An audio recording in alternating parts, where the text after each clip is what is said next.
कांग्रेस के चिंतन शिविर को लेकर किस तरह से कि हर राज्य में इस प्रकार के शिविर लाए जा रहे हैं और राजस्थान में 2 राज्यों के सभी जिलाध्यक्ष यहाँ पर आ रहे हैं और 10 दिन तक पूरे संगठन को लेकर, कार्रवाई को लेकर, पार्टी की रणनीति, सभी राजनीतिक मुद्दे उन पर खुलकर चर्चा हो रही है। अलग अलग लोग आके अपनी बातें रख रहे हैं और मुझे लगता है कि 10 दिन में सभी जिलाध्यक्षों को एक साथ रहने का मौका मिलेगा, एक दूसरे को जानने का मौका मिलेगा और प्रदेश में क्योंकि 2.5 साल बाद चुनाव भी है, मुझे लगता है उस दृष्टिकोण से बड़ा महत्वपूर्ण है और ऐसे कैंप लगभग सभी राज्यों में लग चुके हैं और राज्यों में लगेंगे। छत्तीसगढ़ में कैंप लगने वाला है अगले महीने में, तो मुझे खुशी है कि इसमें राहुल गांधी जी, खड़गे जी सभी लोग आएंगे और सब अपनी बात रखेंगे। ये एक अच्छा तरीका है कांग्रेस पार्टी की आइडियोलॉजी को, हमारी विचारधारा को धरातल तक पहुंचाने के लिए।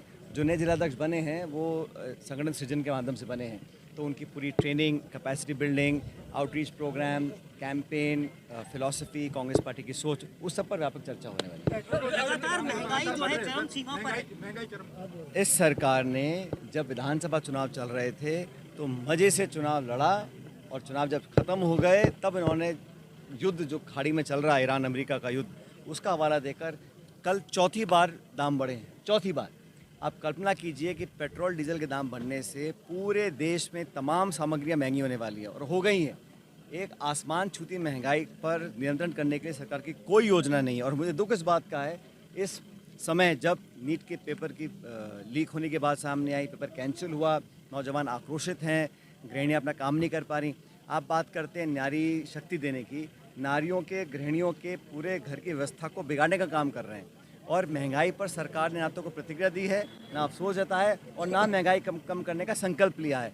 तो पूरे देश में महंगाई की मार पड़ रही है, गरीबों की जेब पर डाका डाला जा रहा है और भाजपा के नेता जो विपक्ष में रहते हुए धरने देते थे, गैस सिलेंडर सर पर लेके घूमते थे और तमाम बातें करते थे, जब डॉलर 60 रुपये का था तो खुद भाजपा के नेता बड़ी बड़ी बातें बोलते थे। आज डॉलर 98 रुपये का हो गया है। निश्चित रूप से महंगाई बढ़ रही है, बेरोजगारी बढ़ रही है, पेपर लीक से लोगों का विश्वास टूटा है और भाजपा अपने हर वादे पर आज विफल दिख रही है। राहुल गांधी जी ने आज भी कहा है दूसरा दावा किया जा रहा है कि सब कुछ ठीक है राजस्थान में। नहीं, ठीक तो लग रहा है ना, क्योंकि सत्ता में है। अगर सब कुछ ठीक है तो चुनाव करा दो, आप पंचायत चुनाव कराओ, नगर पालिका चुनाव कराओ, पता पड़ जाएगा। आज तराई है, कल मैं टोंक में था, जगह जगह पानी की इतनी भयंकर किल्लत है।